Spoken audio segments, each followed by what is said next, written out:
सम्मान देते हैं। नहीं, पड़ोसी के नाते इसलिए, लेकिन उम्र भी है ना, दूसरा सहजता है, सरलता है, अनावश्यक को नहीं करते हैं। और ठीक है, संगत का थोड़ा बहुत प्रभाव पड़ेगा है। नहीं, ओ नहीं, देखो ऐसा नहीं भाई, देखो सम्मान होना चाहिए। माध्यमिक शिक्षा में मैंने पहले भी कहा, देखो हम लोगों के मन में इच्छा होती है कि जिन स्कूलों में हम पढ़े थे वहां का इंफ्रास्ट्रक्चर क्या है, कैसे होगा, कैसे होना चाहिए। और मैं तो आप सभी माननीय सदस्यों से भी कहूंगा, कुछ करिए जरूर उन स्कूलों के लिए जिन स्कूलों में पढ़े हैं। सरकार पैसा दे रही है और आपको तो केवल अपनी निधि से पैसा देना है, केवल कुछ पैसा आप दे देंगे, बाकी 75% पैसा अगर गवर्नमेंट है तब तो फ्री, कुछ नहीं तो आपको देना, केवल पहल कर देनी है। लेकिन अगर गवर्नमेंट एडेड है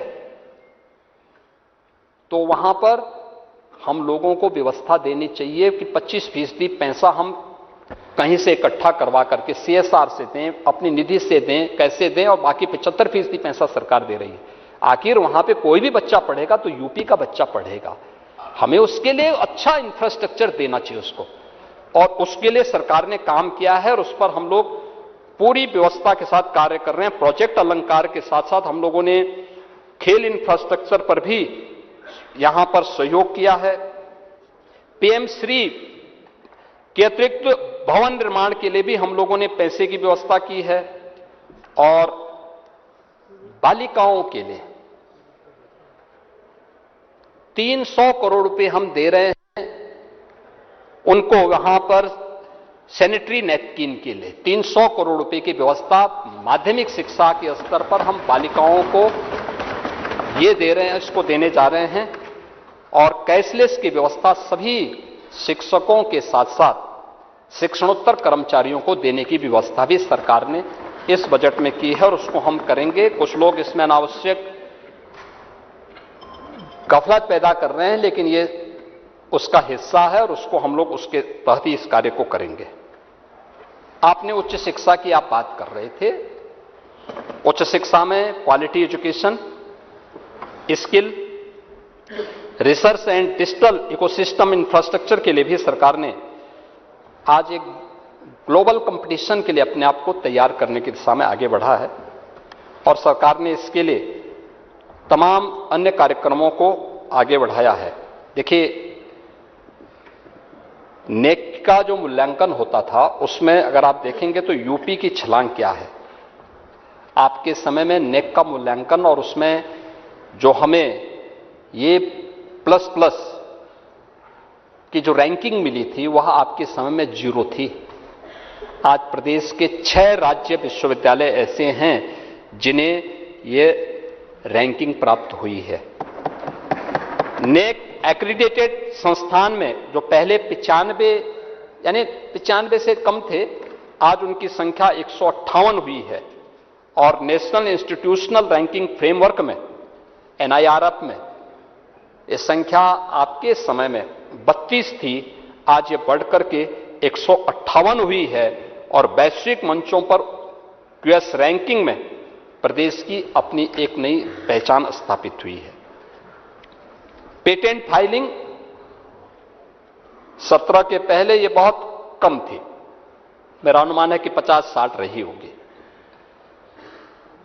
और इस यानी जो हमारा वित्तीय वर्ष ये चल रहा है, इसी में अब तक की जो हमारी पेटेंट फाइलिंग हुई है यूपी के अंदर, उसमें 5677 ये पेटेंट फाइलिंग यूपी के विश्वविद्यालयों से हुई है, और विश्वविद्यालयों के स्तर पर, उच्च शिक्षण संस्थानों के स्तर पर हुई है, और स्वीकृत पेटेंट की संख्या अब तक लगभग 350 उत्तर प्रदेश के अंदर हुई है। ये इस दौरान आपके समय में ये संख्या केवल 1 थी। आप लोग जो बड़ी हाईफाई की बात करते हैं उसमें और आज क्या अंतर है, ये आज इसके माध्यम से हम लोग देख सकते हैं, और इसको हम लोगों ने कैसे आगे बढ़ाने का काम किया है। प्रदेश ने इस दिशा में जो कार्य किए हैं, खासतौर पर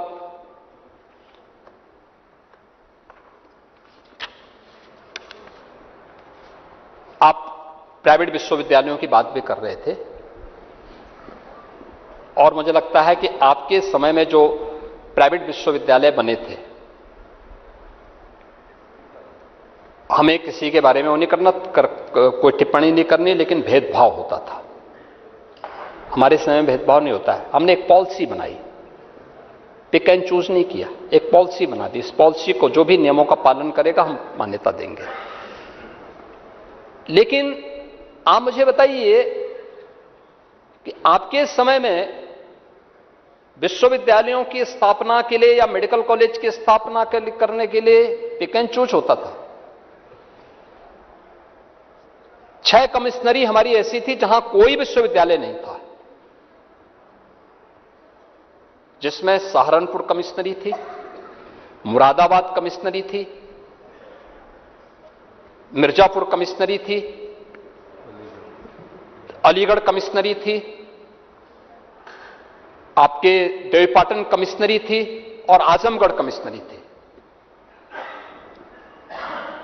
हमारी सरकार ने पहले चरण में ये सभी 6 विश्वविद्यालय और ये 6 विश्वविद्यालय भी इस रूप में दिए हैं। मां शाकंभरी के नाम पर सहारनपुर में विश्वविद्यालय की स्थापना का कार्य हमने किया। वहां प्रारंभ हुआ, विश्वविद्यालय प्रारंभ हो चुका है। देश की आजादी के लिए योगदान देने वाले राजा महेंद्र प्रताप सिंह, इन्होंने ब्रिटिश भारत में जब ब्रिटिशर का शासन था, उस समय एक स्वतंत्र सरकार का गठन भारत के बाहर रह करके किया था। इन महापुरुष ने देश के अंदर आने के बाद, आजादी के बाद जब वापस आए, इन्होंने तमाम टेक्निकल इंस्टीट्यूशन बनाए, तमाम संस्थानों की स्थापना की और अलीगढ़ मुस्लिम विश्वविद्यालय की स्थापना के लिए भी जो बड़ा योगदान था, उनमें राजा महेंद्र प्रताप सिंह जी का भी था। आप लोग कभी इन महापुरुषों का सम्मान नहीं कर पाए, इनका स्मरण नहीं कर पाए। देखिए, वोट बैंक की राजनीति अपनी जगह है, लेकिन हम महापुरुषों का भी सम्मान नहीं करते। यानी आप लोग वो भूल गए। लोहिया जी का नाम लेते हैं, लेकिन लोहिया जी के आदर्शों को नहीं अपनाएंगे। जेपी का नाम लेंगे, लेकिन जेपी के आदर्शों को नहीं अपनाएंगे। खैर,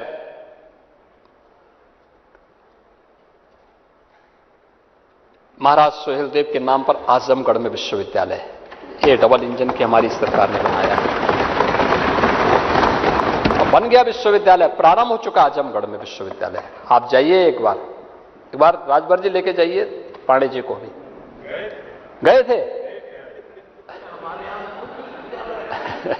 नहीं, अभी मैं आ रहा हूं, अभी तो उस दिशा में भी। मां विंध्यवासिनी के नाम पे प्रयाग, आपके मिर्जापुर मंडल में विश्वविद्यालय बन रहा है और उस मंडल में दौसा विश्वविद्यालय भी अधिनियम पारित हो गया है। भदोई में भी काशी नरेश विश्वविद्यालय की स्थापना भी सरकार ने बना दिया है।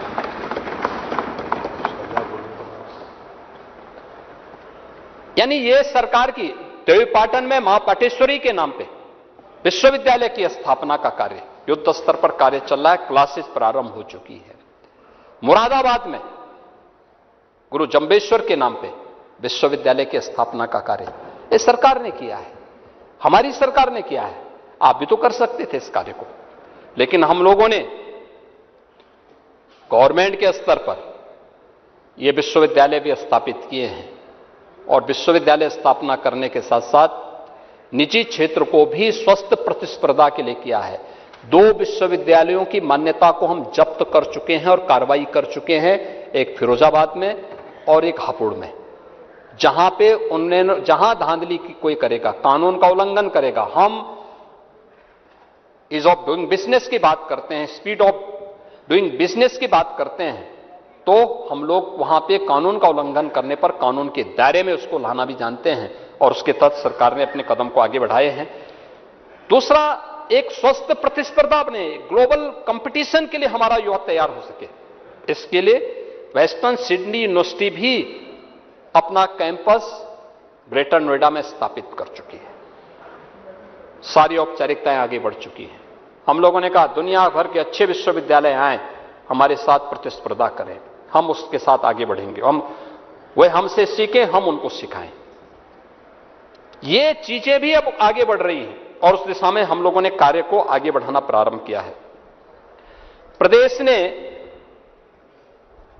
स्किल इंडिया मिशन को भी यहां पे काम करना प्रारंभ किया है और जो हम लोगों ने इस दिशा में आगे बढ़ने के काम किए, सीएम विद्या लक्ष्मी स्कीम, दूसरा सरदेव अटल जी की जन्म शताब्दी वर्ष में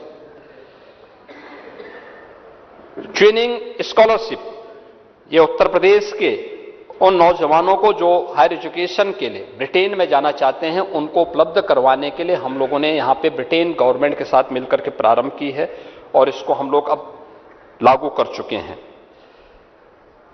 EI सर्टिफिकेशन सपोर्ट स्कीम में गोल्ड मेडल स्कीम के लिए, स्टेम हॉस्टल स्कीम बालिकाओं के लिए, यानी science, technology, engineering and maths का अध्ययन करने के लिए जो बालिकाएं जाएंगी उनके लिए हॉस्टल की व्यवस्था, फ्री में हॉस्टल की व्यवस्था हम दे सकेंगे।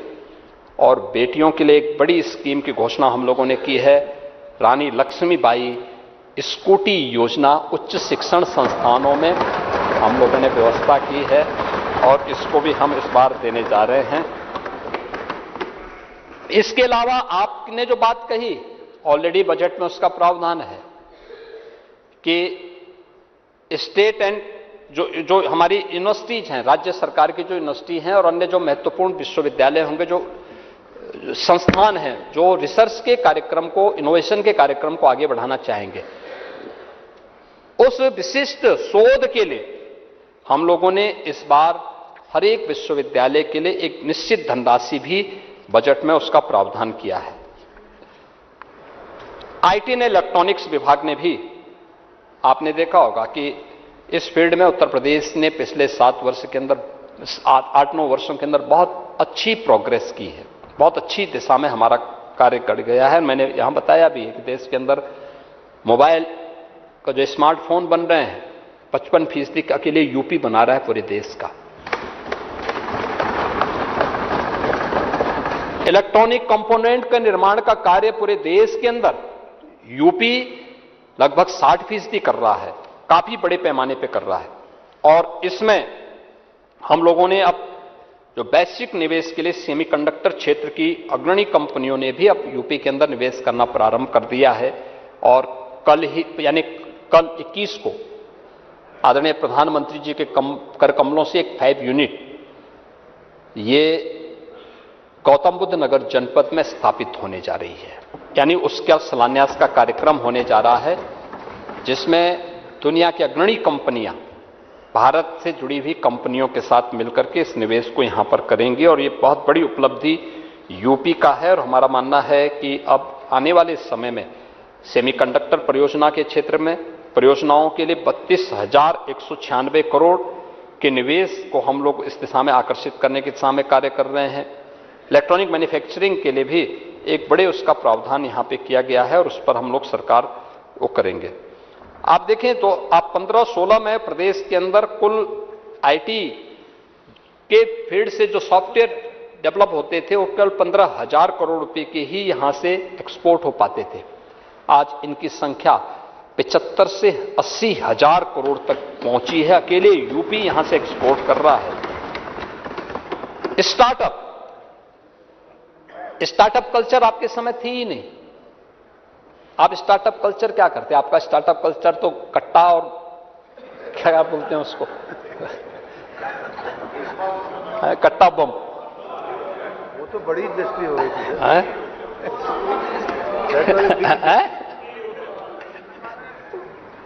लेकिन आज यूपी के अंदर 20,000 से अधिक पंजीकृत स्टार्टअप हैं और इसमें से लगभग आधी स्टार्टअप का नेतृत्व महिलाएं कर रही हैं।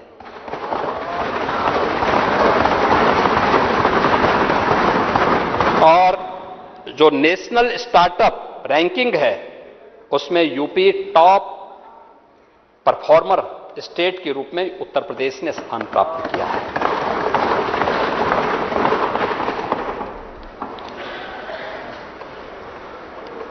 ईआई प्रज्ञा पहल, ये नागरिकों और कार्मिकों के ईआई प्रशिक्षण में तमाम बड़ी कंपनियों के साथ मिलकर के हम लोग इस दिशा में कार्य कर रहे हैं, इसके प्रशिक्षण के लिए कर रहे हैं। और मैं अध्यक्ष जी आपको धन्यवाद दूंगा कि आपने पिछले वर्ष ही इस सदन के माननीय सदस्यों को ईआई में पारंगत बनाने के दिशा में एक प्रशिक्षण के कार्यक्रम को यहां पे प्रारंभ किया था और हम लोग प्रयास करेंगे कि ये अनवरत चलने वाली प्रक्रिया का हिस्सा बनना चाहिए। हम लोगों ने इलेक्ट्रॉनिक कंपोनेंट में आत्मनिर्भरता और ग्लोबल वैल्यू चेन में हिस्सेदारी बढ़ाने के लिए भी कार्यक्रम को आगे बढ़ाया है। उत्तर प्रदेश में इस दिशा में हम लोग तमाम अन्य कार्यक्रमों के साथ सरकार इसके लिए कार्य कर रही है और प्रदेश ने जो महत्वपूर्ण कार्य इसमें होने जा रहे हैं, खासतौर पर टेक युवा के लिए एक बड़ा जो कार्य सरकार करने जा रही है, खासतौर पर जिसमें एक बड़ा हमारे पास निवेश की संभावना विकसित होने जा रही है और उस दिशा में जो मैं यहां पर करना, आप यहां पूरे सदन का ध्यान उस ओर आकर्षित करना चाहूंगा, वह है 25 लाख जो युवा हमारा होगा उस युवा को AR, VR एंड XR आधारित कौशल प्रशिक्षण के लिए हम लोगों ने धनराशि की व्यवस्था की है। यानी AR ऑगमेंटेड रियलिटी में, यानी हकीकत में कुछ जोड़ना, ये आप अपनी दुनिया, आंखों से अपनी दुनिया को देख रहे हैं, लेकिन एक चश्मे या फोन स्क्रीन के जरिए उस पर डिजिटल आधारित रास्ता है, नाम है या 3D मॉडल चिपका दी जाए तो बहुत सारे ऐसे गेम हैं जो आज देखने को मिलते हैं और वो चीजें हम लोग उसमें प्रशिक्षण देने के लिए एक नया क्षेत्र बना है जिसमें हम लोगों को स्मरण कर सकते, यानी उसमें उसका स्किल डेवलपमेंट कर सकते हैं। दूसरा वर्चुअल रियलिटी VR, ये नए वे फील्ड हैं जिनके माध्यम से हमारा युवा प्रशिक्षित होकर के और उसके स्किल डेवलपमेंट के माध्यम से उसको नई जॉब क्रिएट कर सकता है। जैसे हम लोग अक्सर देखते हैं, आप जाते होंगे कहीं भी, आंखों पर एक बंद हेडफोन यानी हेडसेट होता है और उसमें असली दुनिया नहीं दिखती। आप पूरी तरह से एक कंप्यूटर जनरेटेड दुनिया के अंदर होते हैं और उसमें जैसे कोई बुजुर्ग अपने घर में बैठा है या कोई ऐसा व्यक्ति जो किसी एक महत्वपूर्ण स्थल में उसको देखने का इच्छुक है, क्या स्थिति है, एक जगह में बैठ करके उसको देख सकता है। और ये वर्चुअल रियलिटी के बारे में ये ढेर सारे जॉब क्रिएट कर सकता है। सरकार इसके लिए भी 100 करोड़ रुपए का प्रावधान हम लोगों ने इस व्यवस्था के लिए की है। और XR यानी हकीकत और डिजिटल का मिलन, यानी AR से एक कदम आगे और इसके डिजिटल ऑब्जेक्टिव्स, इन सब को हवा में तैरते हुए नहीं बल्कि वास्तविक मेज पर हम इसको आगे बढ़ा सकते हैं। इन चीजों को लेकर के एक नए कार्यक्रम को लेकर के सरकार आगे बढ़ने जा रही है और ये बड़े, यानी टूरिज्म के सेक्टर में और अलग अलग सेक्टर में इसमें बहुत सारी संभावनाओं को हम आगे बढ़ा सकते हैं। और सरकार ने इस दिशा में एक नए कार्यक्रम को मजबूती के साथ आगे बढ़ाने का निर्णय लिया है और सरकार इसमें अपना पूरा सहयोग कर रही है। और इसको जो है बजट में भी हम लोगों ने पहली बार उत्तर प्रदेश के बजट में इसके लिए धनराशि की व्यवस्था भी हम लोगों ने यहां की है। मैंने EI सेंटर ऑफ एक्सीलेंस की बात यहां पे कही है कि उसके लिए भी धनराशि की व्यवस्था है और भी अन्य महत्वपूर्ण चीजों के बारे में हम लोग यहां पे पहले ही व्यवस्था कर चुके हैं। लखनऊ और गौतम बुद्ध नगर में यू हब यानी प्लग एंड प्ले इंक्यूबेशन एवं इनोवेशन के लिए धनराशि की व्यवस्था की गई है। और अब यूपी, यानी ये सभी चीजें बताती हैं कि उत्तर प्रदेश इन सब के बाद ये चीजें अब बीमारू राज्य की श्रेणी से ऊपर उठ करके आगे बढ़ चुका है और काफी चीजें उसके सामने देखने को मिल रही हैं कि आज जो बदली हुई तस्वीर है, इसलिए क्योंकि सरकार ने उस दिशा में कार्य प्रारंभ किया है। मैंने यहां पर सीएम युवा के बारे में, यहां पहले ही मैंने आपको ओडीओपी स्कीम के बारे में भी मैंने यहां पे बताया था, अन्य तमाम स्कीम के बारे में जो जिनके लिए धनराशि की व्यवस्था की है। और मैं आज इस सदन में एक बार और कहना चाहूंगा, जो सरकार ने बजट में प्रावधान किया है और उस वह है जो 24 जनवरी को उत्तर प्रदेश स्थापना दिवस के अंदर लौह पुरुष सरदार वल्लभ भाई पटेल के नाम पर हम लोगों ने एक एम्प्लॉयमेंट जोन हर जनपद में स्थापित करने की बात कही है। एक ऐसा सेंटर होगा जो एक ही छत के नीचे, चाहे वह कोई भी किसी भी प्रकार का नौजवान आता है, उसका स्किल डेवलपमेंट भी करना, उसके लिए उसके अनुरूप कार्य को भी उपलब्ध करवाने की तैयारी करना। और इसके लिए एक एम्प्लॉयमेंट जोन के अंदर हमारा लगभग 50 से लेकर 100 करोड़ रुपए तक खर्च होंगे। और इसके लिए सरकार ने व्यवस्था की है कि प्रयास होना चाहिए कि 100 एकड़ लैंड जनपद के पास, बहुत जनपद मुख्यालय से बहुत दूरी ना हो, लेकिन वहां पर होती है। तो हम लोगों ने धनराशि की व्यवस्था सरदार वल्लभ भाई Patel employment and industrial zone की स्थापना करने के लिए किया है, जिसमें एक छत के नीचे सब कुछ उपलब्ध हो जाएंगे। अब ऐसा नहीं कि अलग अलग चीजें अलग अलग जगह हो रही हैं। कहीं पहले सेवा योजन कार्यालय होता था, वहां से सेवा योजन नहीं होता था, केवल एक उसके रूप में बना रहता। उद्योग का कार्यालय जिले के अंदर होता था, लेकिन कोई वहां एक्टिविटीज नहीं होती थी। अब ये सारी एक्टिविटीज एक छत के नीचे हम प्रारंभ कर देंगे, निवेश से लेकर के और उसको जॉब देने तक, उसके यानी स्किल डेवलपमेंट से लेकर के उसको वहां पे एम्प्लॉयमेंट देने तक, ये सब कुछ एक जिले के अंदर होगा।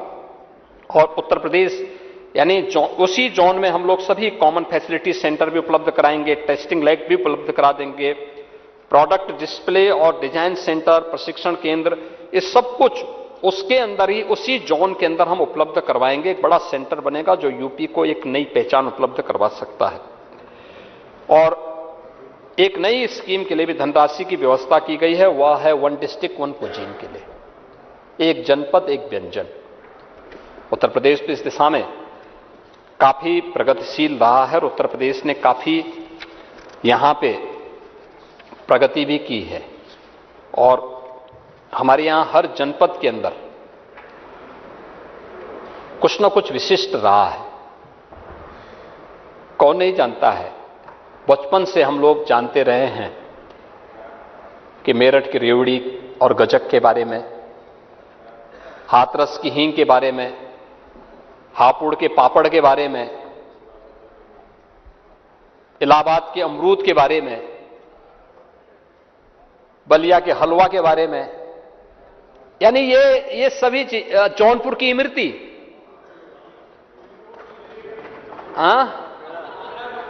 आपने कभी खिलाया ही नहीं तो क्या कैसे कोई बोले।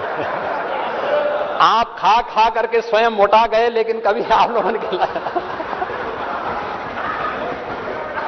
संकल्प ले लिया है आपने, कहा था आर्य समाजी, देखिए आर्य समाजी कभी अकेले नहीं खाता था, 25 किलो, लेकिन ये संगत का असर है।